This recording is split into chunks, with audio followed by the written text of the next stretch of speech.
Okay, hi guys. So today we are going to discuss the solutions for Codeforces round 871, which was a diff 4 round. So let us start from problem A.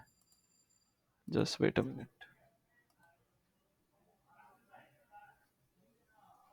Yeah. So problem A was fairly simple as a diff for A should be. Like you are given the word a 10 letter something string, and you have to compare it with the string code forces, and you have to tell that in how many indices does the characters differ. So it's a fairly simple problem, just brute force solution, iterate over the string and count the characters where the count the indices basically where the character of the original string and the given string does not match, increment it and then display it. So it's a fairly simple problem. I would not indulge into it anymore. Okay, so moving on to the next problem, blank space. So blank space also is a fairly simple problem. So you are told that you are given a binary array. So this is problem B. So in B, you are told that you are given a binary array of length n, and you have to tell basically the longest segment of continuous zeros. So it's very easy. It can be implemented in various ways. So just choose a pretty simple implementation and count it. So basically, what I did was that I took the basically previous character, I matched it with the previous character. So let's say the string is 000110000. So I started a counter with 1. Okay, so I started the iteration from the first index, not from the 0th index. So I already counted this one. So I checked that is the previous element is same or not. If it is same, then I increment the counter by 1, and if not, then basically I stored the count and the digit of which the count is. So like a dry run would be like here the counter is 1, so here the counter becomes 2, here the counter becomes 3. Now at this point the previous character and the current character differs. So basically what we are doing is we are storing the count, that is the count here is 3, and the character of which the count is 0. So we are storing the count comma character, and then simply we are iterating over the data structure in which we are storing, and we are checking the longest this one longest count. So it's fairly simple. So if you wanna have a look at the implementation, then this is it.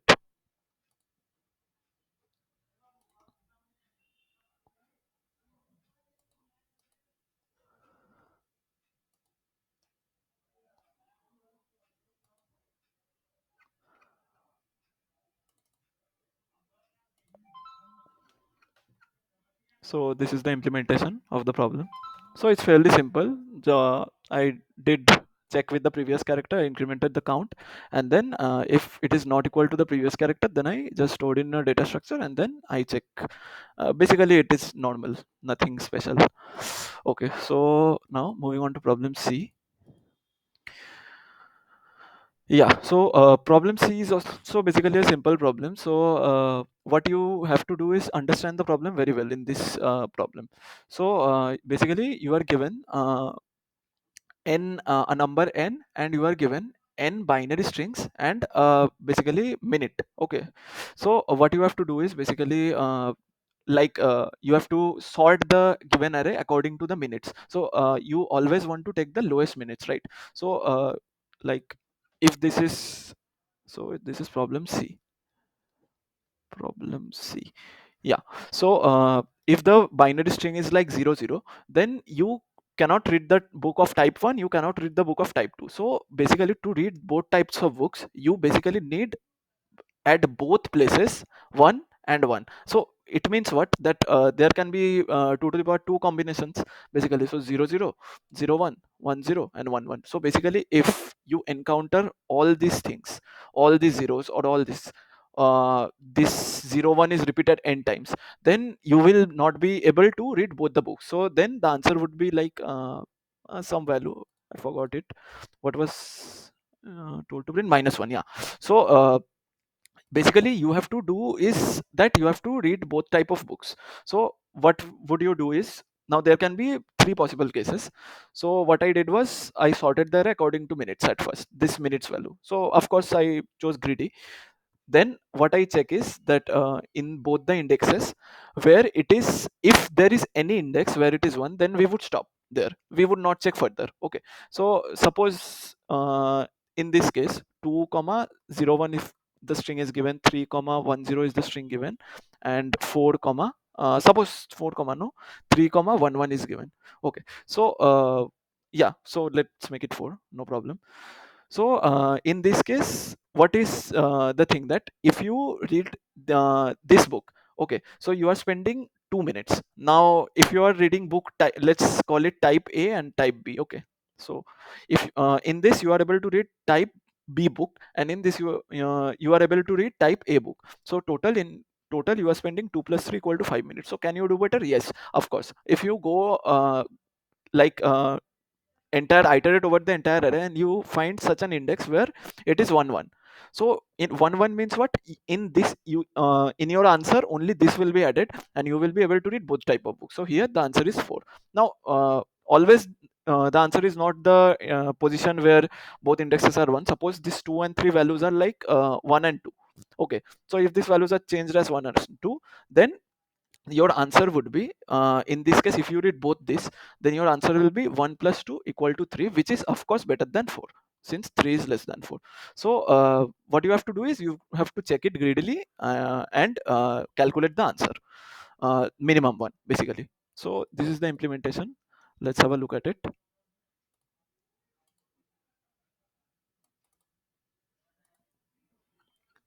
Yeah, so what I did was I stored the given input in a vector of pair of int comma string. Then I simply sorted according to the minutes. Okay, then I took two flag variables, f1 and f2.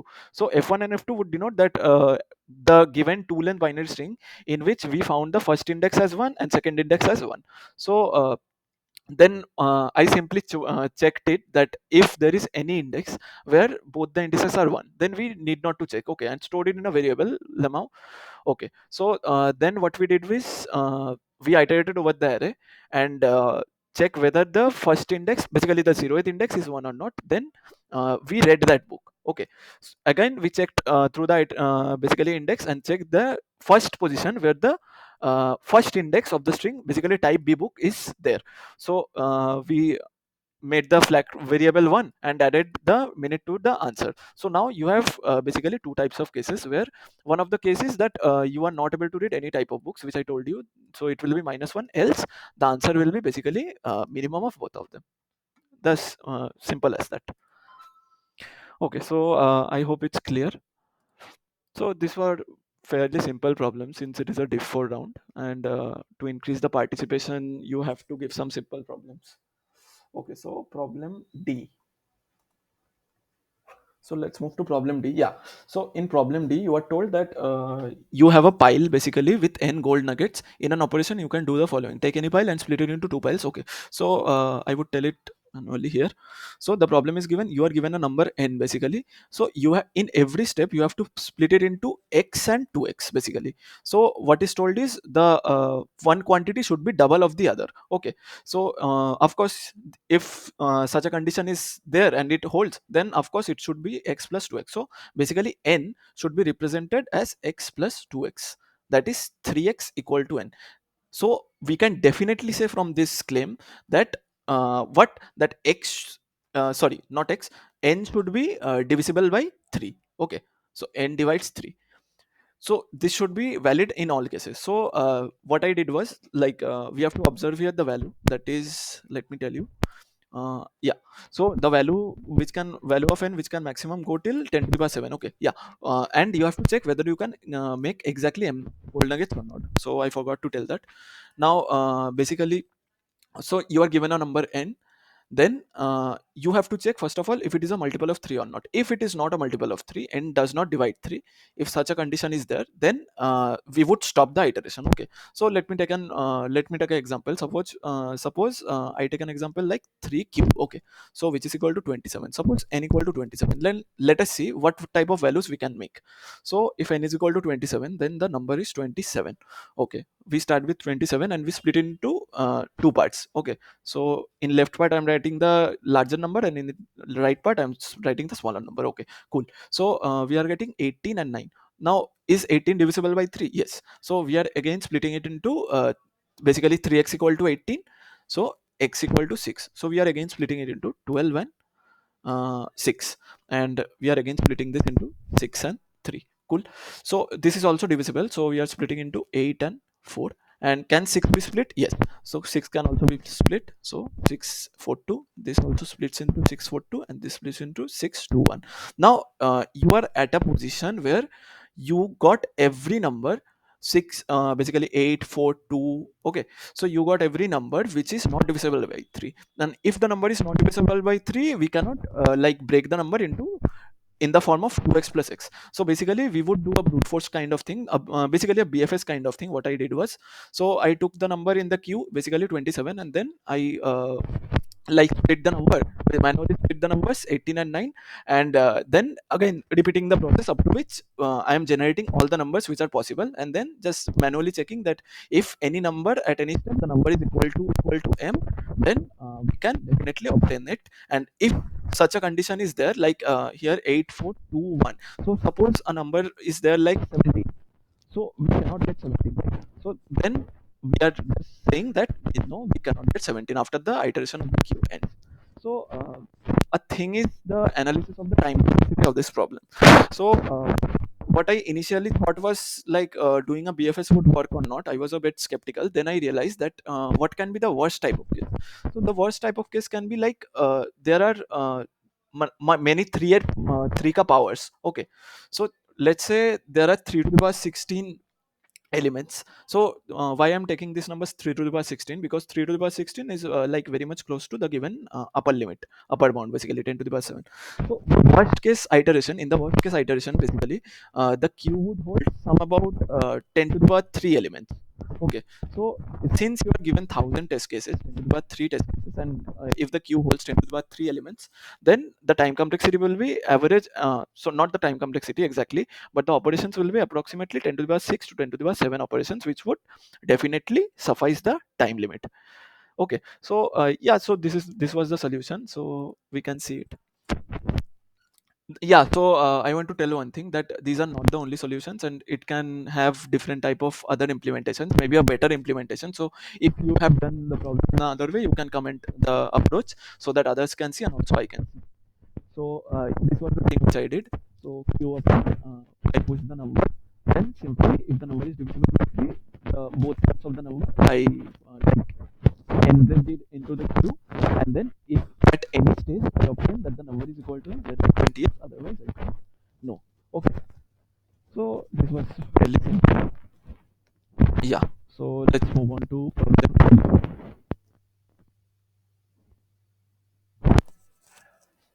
Yeah, so problem E is a like very standard problem in which one who has a good, like I would say a fair hold of graph algorithms like DFS, BFS, he would be able to solve it in a like in about 5 to 10 minutes, not more than that.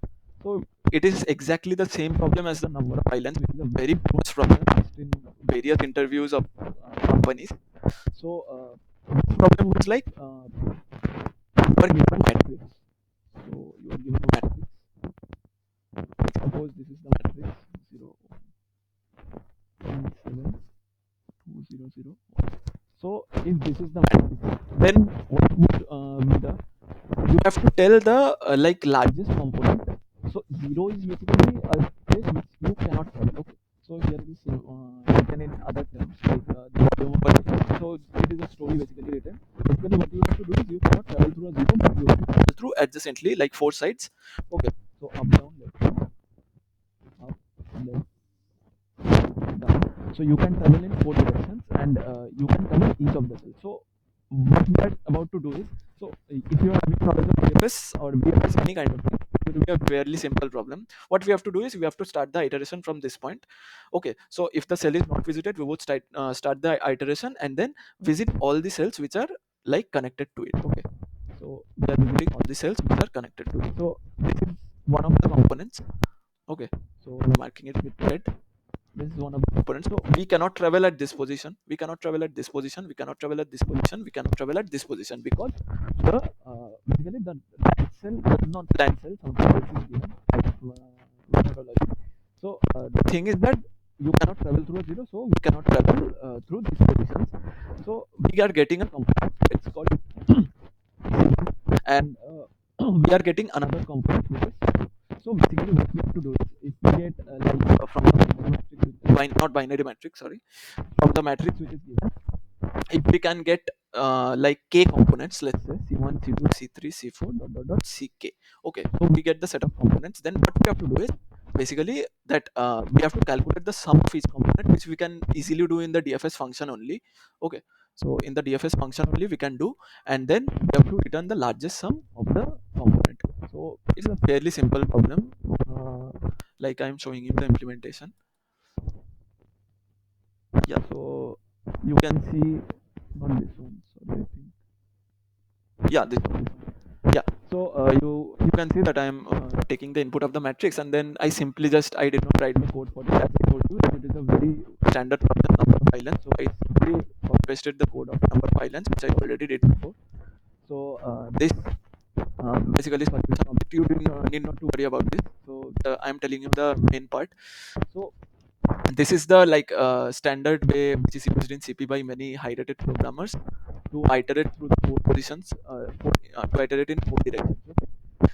So then we are iterating through the number of connected components. Okay, so here it is that we are iterating through the indexes of the array. Then we are taking a variable count, which is summing up the numbers in the component. So if the cell is not visited, or it is not or if the cell is visited or the cell is zero, we are just keeping it. Otherwise we are doing a dfs on it, and in the dfs function basically we are doing nothing, just calculating the sum of the numbers and then further going to the other cells in which it is connected to. So in this way we are obtaining all the, so this would result in a time complexity of, so what we are doing, we are taking the input, so it would be big of n into n. Now again, then what we are doing is we are taking basically we are doing DFS. So a DFS would result into four directional components for each cell, and this is a very rough calculation. So 4 into n into n. So this is the DFS, and basically we are taking a visitor array. So space complexity would be an extra big of m into n. This is the space complexity. So the time complexity was down to big of 4 into n into n, and the space complexity was down to big of m into n. So this is a fairly simple problem. If you have a hold of graph algorithms, it is very easy. Okay, so let's do the problem. Yeah, so problem was a very nice problem for beginners, I would say, who are just paving their way through the graph algorithms. So basically what you are given is that you are given two numbers x and y. Okay, so a kind of graph is formed in a certain way. Okay, so basically there is a central node first of all, then adjacent to all the nodes there are x nodes adjacent to the central node. Suppose let's say x equal to 5 and y equal to 3. So what would be the graph like that? This is the central node, and then the adjacent nodes are nodes, okay, to the central node. This one, this one, this one, this one, and this one. And then to each adjacent node, then there are basically three nodes. Cool. So this one, this one, this one, this one, like in this way all the three nodes are there. In this way the graph is formed. Okay, so what you are given is that you are not given the number x and y. So what you have to do is you have to find basically x and y. You have to find x and y, and the graph is given to you. So the problem statement is fairly simple. So what we can do is, the idea is that uh, we can take any of the leaf nodes. So the observation here is that again this can be solved in many ways. So other ways could also be there, but I will tell you what I did. So a fairly simple observation would be the longest path in a tree. Okay, so this is basically forming a tree like structure, not if you know the basic difference between graph and tree, then you know that a tree basically is a acyclic graph. Cool. So there are no cycles, and since the formation of the graph is given as such, so definitely there will be no cycles in it.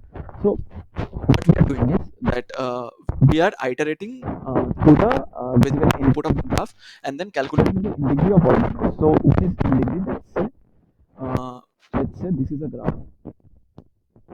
Let's number the nodes. This is 1, this is 2, this is 3, and this is 4. So the in degree of the node in a graph would be the number of vertices connected to it. So in degree of this node would be, in degree of one would be like one is connected to three other vertices. Okay. So in degree of one would be three. Then if we calculate the in degree of two, it will be two is connected to only one vertex. So in degree of two will be one. Now in degree of three, what will be the in degree of three? It will also be one, and in degree of four will also be one.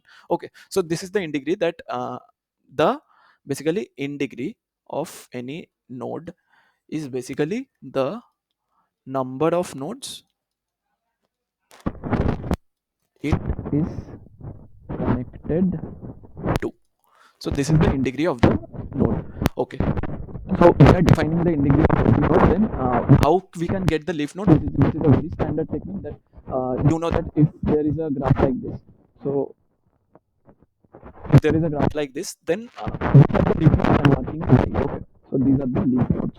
So which are the leaf nodes? Basically, in which the in degree is one. Okay. And of course, in other problems, you have to see that definitely it should not be the root. Okay. So root node, we do not define the root node as a leaf node.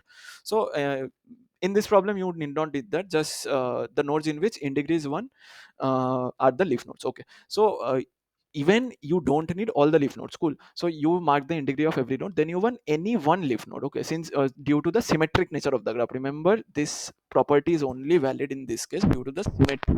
Okay. So you need any one node, one leaf node. So let's say this is a leaf node, then you definitely know that you can find the longest path from this leaf node to another leaf node. Cool. So just doing a fair BFS would like suffice here. So what I did was, let me show you the code.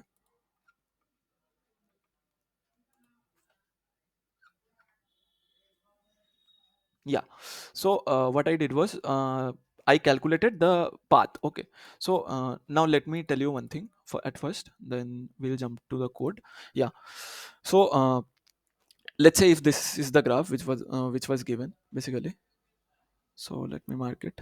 Three nodes, x equal to 5 and y equal to 3. Cool.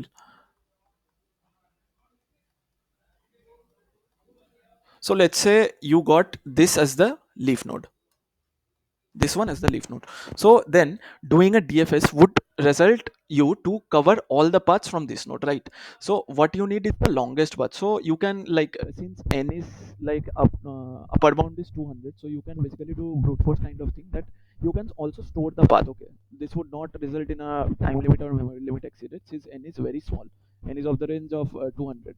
So you can basically store the path. So let me store the path for you. Let's say this is node 1, node 2, node 3, node 4, and node 5. This is the node 5.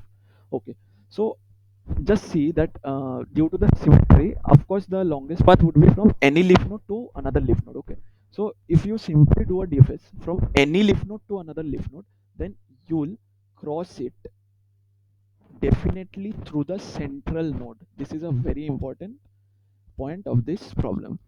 Every like what is the intuition behind it, that every longest path would pass through the central node. Okay, so every longest path would pass through a central node. So let's say your central node is C. So now if you got the central node, you got the you got everything. Now you just need to know from the adjacency list that how many nodes are connected to it. Now the answer is basically which is given as x. So your x is simply, if you get the central node, so it is simply g of c dot size. This is the simple thing that x equal to g of c dot size. What that to see how many nodes are adjacently connected. So you get x, and then how you get y? You just go to any node, anyone, either this or this. You go to any node, and then you do. Let's say this node is n.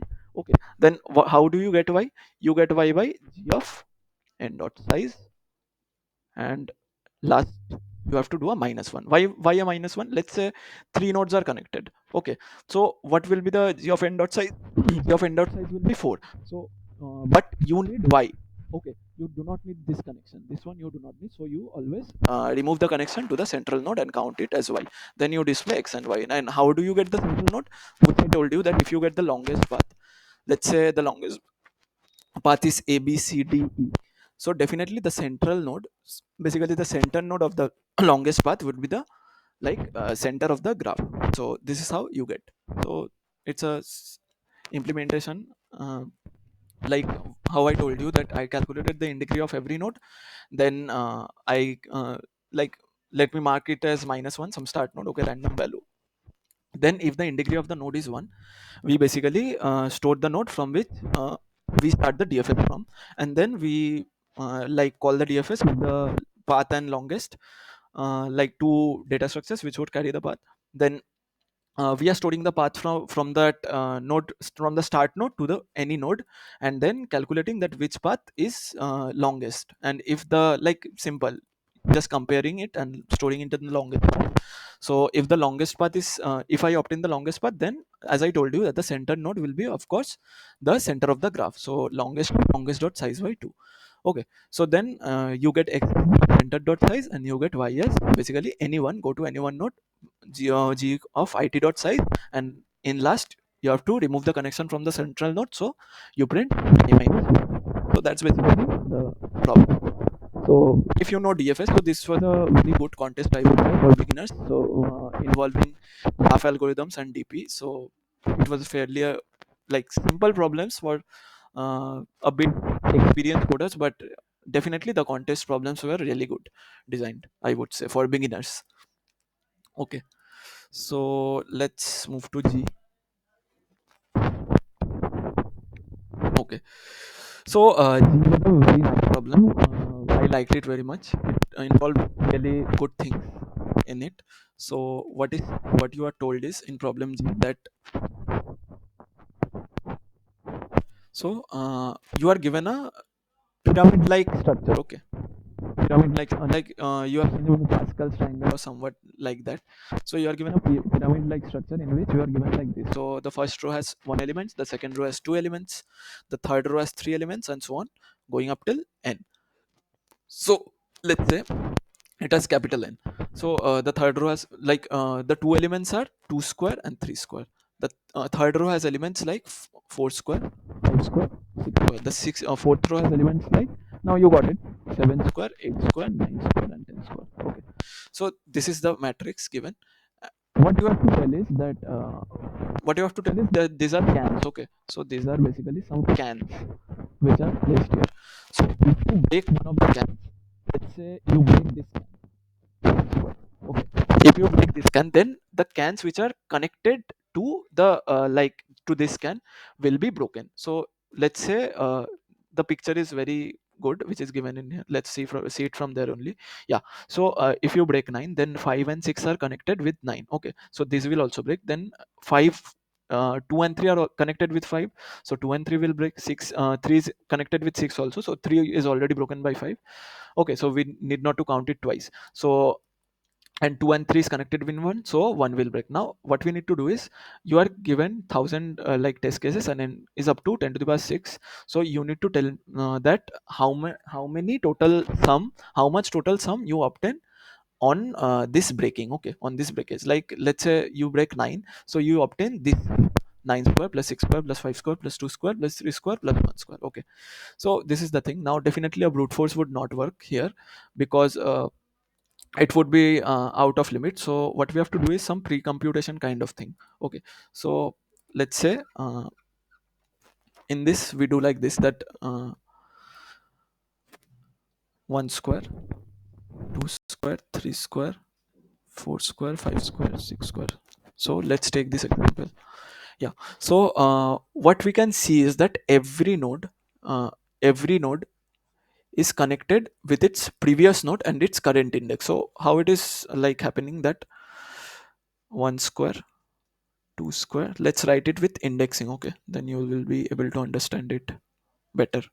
Yeah, so its index is 0, this index is 0 1, this index is 0 1 2. So let's take any arbitrary row. Let's say I take this row, I take this element. Okay, 1. Now with which elements are 5 is 5 basically connected with this element and with this element. So you can see that if if this index is I think, if this is row, so and if this index is I, and it is connected with basically the ith element of the previous row and the I minus 1th element of previous row. Now of course there are edge cases, like the first element is of course connected with only the ith element, and the last element is of course connected with only the I minus 1th element. So these are the edge cases. So in a arbitrary row, like in any row, let's say rth row, the first element is basically connected with the ith element of the previous row.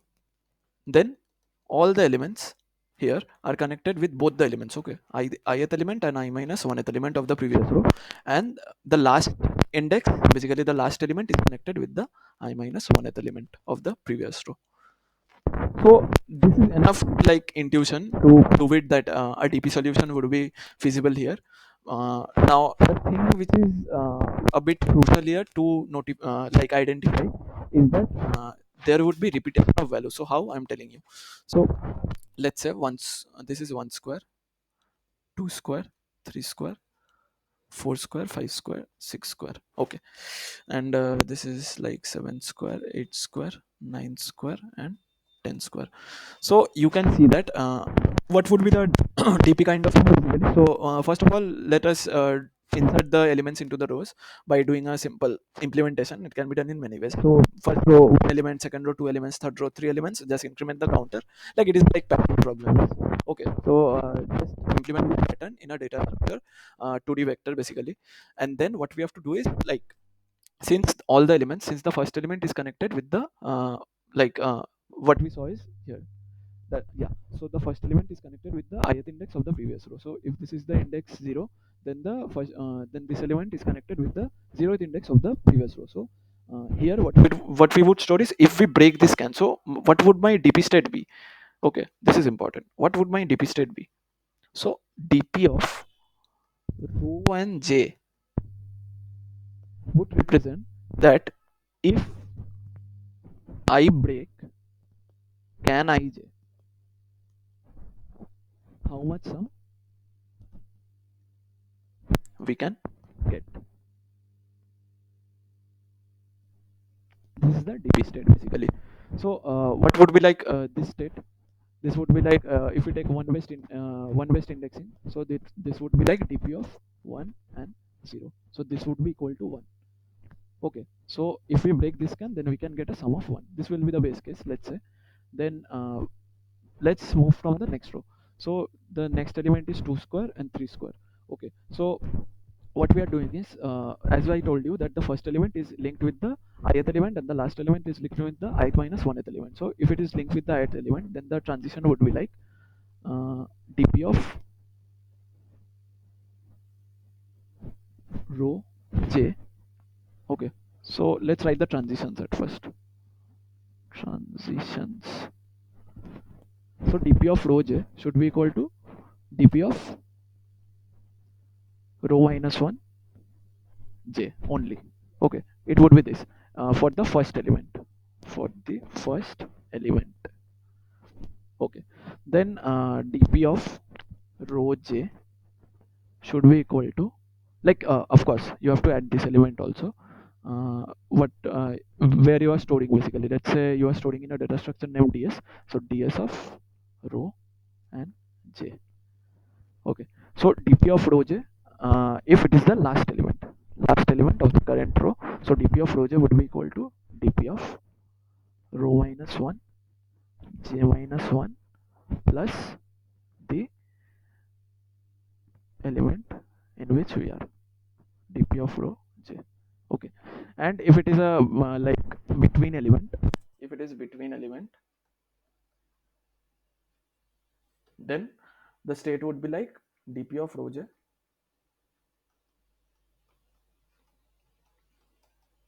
equal to addition of both the states. As I told you, it will add up with the ith element also and the I minus 1th element also of the previous rule, like dp of rho minus 1 I plus dp of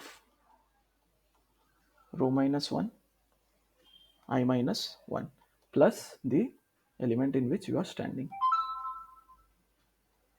dp of rho j. Yeah, so this is the basically dp state. You can remember this only and just fit in the edge cases of the first and the last element. This is basically the transition. Okay, so after this you will notice one thing, that some values are being repeated. So let's say if I calculate for 9, then in 2, basically 2 square is storing the sum, this one. Just visualize in this way. Okay, 2 square is some, at this position the sum of 1 square plus 2 square 5 square is stored in this position. In this position, let's say I mark it with white. So this sum is 1 square plus 3 square. Now the essential part is, if you calculate 5 square, so 5 is a between element, it will obtain from this also and this also. So if you add up this, so what will be your total sum? 5 square plus 2 square plus 1 square plus 3 square plus 1 square. Here is the catch. So you are getting it that the 1 square is being repeated twice. Okay, so how to avoid it? It is very simple. Like, you can visualize this only, that if I obtain from these two states, then which is the state which is overlapping? This one, this one. So let's say if I obtain from 9 square, obtain for 9 square, then which is the state which is overlapping? I am getting it for 9 square, I'm getting from 5 square and 6 square. So which is the state overlapping? This one. This is the state overlapping. So what I have to do is, like, after calculating this transition, I have to, like, uh, remove the contribution of the previous state. So what will be the previous state? You can obtain through the indexing a bit of mathematics, that the previous state will be dp of rho j minus equal to dp of, like, rho minus 2 and j minus 1. This will be the final transition. So dp of rho j equal to minus equal to dp of rho minus 2, this is 2, and j minus 1. So if you remove this contribution, then your all dp values are legit calculated in their place. Every dp value is calculated. So this is how you obtain the dp table. Now it's nothing. So basically now you are given a number n. It's very easy. So let's say the number is like 9, n equal to 9. So first of all, what you need to do is, you need to calculate the row in which it is. So you can basically do easy binary search, because the elements are like 1 plus 2 plus 3 plus 4. So this is the sum of natural numbers. If it is up till x, then x into x plus 1 by 2. This is class 2 mathematics. So the sum is x into x plus 1 by 2. So you can do basically a binary search and obtain the row in which the current element lies, and also the index in which the current element lies. So let's say 7, 8, 9 and 10 square it is. So 9 lies in the, like, third index. If I say one best indexing, as I took zero based indexing, basically it lies in the second index. Okay, so let's call it 2, index 2. Then finally, what would be your answer? You obtained the row in which it lies. You obtain the index in which it lies, basically the column. So your answer would be simple: dp of row and ind. This is your answer. So I hope it's clear that this explanation is clear, because we are just removing the contribution of this element, and this intuition is enough to see that the current state is related to which states, and writing the transitions is fairly simple in this problem. Like, it was not a very difficult problem, I would say, of dp. So if I show you the code, then yeah, so this is the code. So basically what I am doing is, before, like, accepting the input, I just accepted the number of test cases, and then I pre-computed the thing in this function f. Okay, so this is the base case. Basically dp of 1 equal to 1. I am just inserting the numbers 1 2 3 4 5 6 7 8 9 10 in that way in every row. Cool. So like, it is like basic pattern printing. Then what I am doing is, I am calculating the dp values. Okay, so as you can see, I'm calculating for the all the numbers. So writing these two conditions would suffice. Okay, do not have to write the edge cases, like if it is the first element and if it's the last element of the current row. These two lines would suffice. And then what I have to do is, I have to remove the contribution of the uh, row minus 2th element. Okay, which is calculated twice in the answer. So minus equal to I minus 2 j minus 1, which I told you. Then simply I accept the number n, and then I do a fairly simple binary search to obtain the row in which it is. Then I calculate the index in which it is. Like, this is very simple mathematics. You can do in pen and paper only. I would not, like, discuss it. So, and then you are simply just printing the answer. Cool. So what would be its time complexity? An interesting question. So let's say, since you are given numbers up till 10 to the power 6, so I can, like, say that if I calculate up till 2000, if I calculate 2000 runs, then for how many numbers I am calculating? 2000 into 2001 by 2. Okay, so if this is 1000, then 2001 000. So I'm calculating up till approximately 2 into 10 to the power 6 numbers. Cool.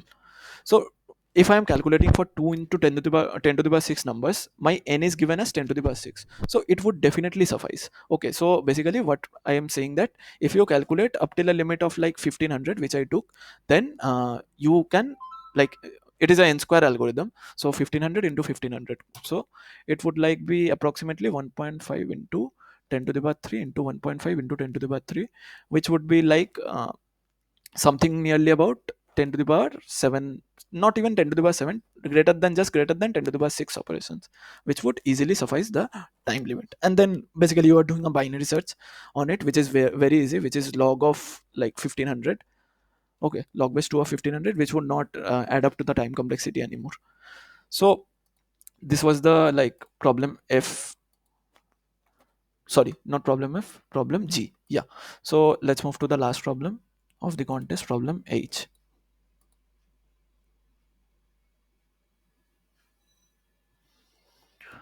Okay, so Codeforces servers are loading. Today was a good day since the like solutions were not in the queue. Usually in a diff 4 contest, all solutions are in the queue, and like I have the habit of submitting the solution and not seeing the verdict. Very bad one. If you get a wrong answer 10 minutes ago, you would see like after 10 minutes. So today was not the thing. Mike wrote a blog about how he moved some services to cloud to avoid this situation. So yeah, it was a good day. Yeah. So about problem H. Now problem H statement is very simple. In problem H, you are told that you have to count. You are given an array n of length n, and you are given a number k. So k represents the number of bits. Okay, and the numbers which you are given is lesser than 63, which is basically lesser than 2 to the power 7. A of I lesser than 2 to the power 7.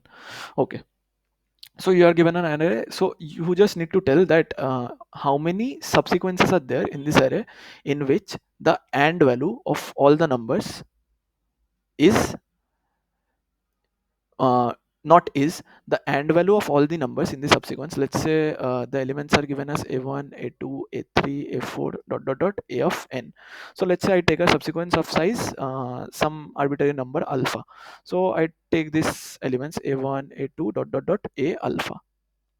Okay, so I take this alpha element. So what it is told is that the entire and value of the subsequence, let's say it is some number x. So what it is told that x should have exactly k bits set. Okay, so let us take an example. So if you are given the array as 1 and 3, and you are given the k as 1. So what you are told is count the number of subsequences in which the and value is the have one bit as set. Okay, so basically what we can obtain is like four subsequences: 1 1 3 3 and an empty subsequence which we won't count, of course. So in these are the subsequence which we can obtain: 1 1 3 and 3. So we can easily see that the end value of this number is 1, the end value of this number is also 1, the end value of this number is 3. So in this number only one bit is set, one bit is set in this number, only one bit is set, and in this numbers in binary two bits are set, two bits are set. So how many subsequences you obtain? Two subsequences. So the answer would here would be 2. Now this was a fairly good problem, I would say.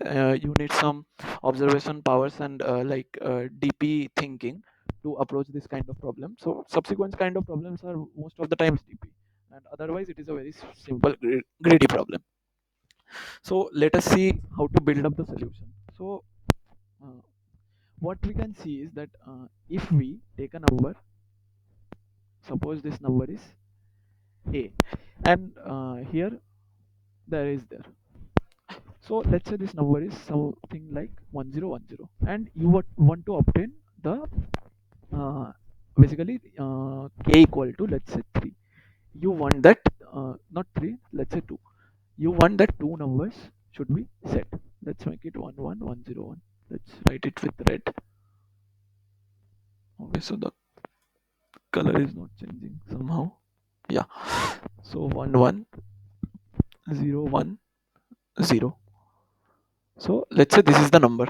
So you want that this number, when I AND with some subsequence from the previous part of the array. So let's approach the solution in this way, that let's say if I number take a number a from on the current index I. So if the current number has a mask value 11011, basically the number is, then you can easily calculate like what is this, 1 2 uh, 1 2 8 and 16. So what will be the sum of the numbers? You can easily calculate. So suppose the number is this, then if I want to obtain 2 bits, so what kind of AND values can I have from the previous subsequence? Like I take some subsequence from this part of the array, but I am not concerned with the subsequence. Actually, I am concerned with the AND value of this subsequence, the AND value of this subsequence. I absolutely do not care what is the subsequence. So I am only concerned with the AND value of the subsequence. So I need like 2 bits as set. So what can be my possible subsequences? Let's say if I AND it with this number. Let's say I AND it with this number. So what would be the result? 1 0 0 0 1. So you can see that this bit and this bit, 2 bits are set. So like what will be the thing, that if I can obtain a subsequence from the previous part of the array with the AND value this 1 0 0 0 1, then my job is done. Then what will be my number of subsequences? Basically I will add this number of subsequences to my answer, previous part. Like let's say there are 5 subsequences which would obtain you a value of 1001. Then taking the eighth element in those 5 subsequences would yield me the value this one 10. Sorry, I'm really sorry, this is not the value. Yeah, so let's say 10011, basically this value, this is the previous subsequence value, previous subsequence value. So let's say this is 1. Okay, for simplicity this is 1. So I just want that how many subsequences are there with this value. So let's say there are 5 subsequences. So my answer would be then if I take the eighth element, and I should obtain 2 basically bits as set in this mask. So my answer would be like uh, how many subsequences are possible with this mask value 10101. Now this is not only the mask value in which you can obtain 2 set bits. Like let me show you. So our current element is 11011. So let us take an element as 11000. This can also be a mask value of the previous subsequence. This one also can be a mask value, definitely. So what I am interested in the AND value of the previous subsequence. This is the thing in which I am interested in. So if this is the case, that if I am interested in the AND value of up till, let's say, one based indexing, and I'm currently standing at the ith index, and this is the I minus 1th index. So definitely I can like think of a DP approach. How? Let's see. So let's say we are standing at the ith element. Now if the ith element has a mask, so let me define this term. I'm repeatedly telling this mask value. Mask value is nothing but the basically binary value of the number. Binary value of the number. So let's say a number 13, then what will be its mask value? 1101. So this is nothing but the 13 in binary. So this is the mask value. Cool. So basically what I was telling is that let's say we are standing at the ith element. These are the elements. We are standing at the ith element. This is the ith element. So I want my number to have k equal to 3 bits set, let's say, and the current number which I am standing in is, let's say, 101. This is my number. I guess this is larger than 63. Okay, let's not get into this. Just see this, that let's say this is the number. Then what I want is to have 3 bits set in the, if I AND this number, particularly this number, let's say it as alpha. So if I AND alpha with any previous subsequence mask value, then the new and value which I get should have k bits as set. So how can we define the transitions? So if I want this, then I would iterate through all the possible mask values. Now, what are all the possible mask values? As I told you that it is given, the maximum value can be up till 10 or 2 to the power 7. So definitely the mask value would lie in the range from 2 to the 0 to 2 to the power 7 minus 1. This is the mask value, which would lie from 0 to 2 to the power 7 minus 1. So we can simply iterate through this and then check if I include the current number alpha in my subsequence. Then basically, if let's say it v, then if alpha and v, okay, obtains a mask value, then I would simply say that alpha and v, the current, which is the new mask value, if I take the basically this element alpha, this is the new mask value which I obtain by taking some subsequence of here and alpha. Okay, so my new subsequence would be some subsequence from the previous plus alpha. So this mask value is alpha and v. So how many subsequences are possible for alpha and v mask? So how many subsequences are possible? The number of subsequences which are possible of this value v. Fairly simple. So we can define the transitions like this. Then dp of I and the mask value which I obtain, that is alpha and v, plus equal to what? The previous, in the previous index we have to obtain a mask value of v. Simple. So this is the transition which we are going to focus on. dp of I alpha and v plus equal to dp of I minus 1. So I should write it in this color.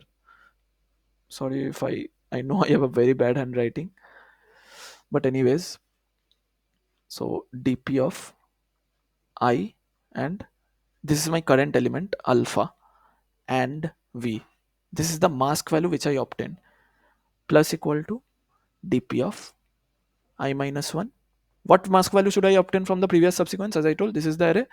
Okay, so what mask value should I obtain from this subsequence? V, and this is my current element alpha. So dp of I minus 1 and v. How many subsequences are possible till from the 1 to the I minus 1th index with mask value, basically and value v. This is the like transition main. Okay, this is the basically if I include this element, and what will happen if I don't include this element? Then definitely dp of I and the mask value in which we are iterating, okay, let's say it mask, would be plus equal to, simple, we are not including this element, so would be the non-pick condition, dp of I minus 1 mask. So we are not including the element, so how many elements are there with the value mask here? Would be the number of elements which are value with the mask here till the ith index. This is the I minus 1th index, so fairly simple. So this is the non-pick condition, and this is my condition. This is pick, this is non-pick. And one important thing is that you have to add the current element to the dp value. Of course, what I am telling is, if you are standing at the ith element, so you have to the ith elements, let's say, as a mask value mask. So the first thing which you have to do is, you have to tell that there is a element at the ith index I can obtain which has a mask value mask. So here I would do a simple plus equal to 1. So these are the three things which would suffice for this problem. I hope you got it. Again, I am iterating through the main idea, which is that if I am given an array and I am standing at the ith index and I have a current element alpha, so I am just interested in the previous AND value of this array. So what would be the some subsequence here? So if I want to obtain a mask value, not obtain, if I have a current mask value of let's say alpha, alpha is the current mask value, and I want to obtain a mask value of, let's say, beta. Okay, so what would be beta? Beta would be equal to alpha and some v, and what is this v? V is the mask value of this subsequence. Okay, so in terms of dp we are calculating the number of subsequences. So as my state, as I earlier told, that this is my state dp of I and mask, which would tell me that from the first index to the ith index, how many how many subsequences how many subsequences, or I can say like this, number of subsequences with mask value as mask. Cool. So this is my dp state, then I'm getting all the things, then finally what we have to do, our answer would lie in dp of n, and what we have to iterate through all the mask values from 0 till 2 to the power 7 and check which mask value is basically have k bits. So this is a generalized solution for this problem. So let's see the code for this.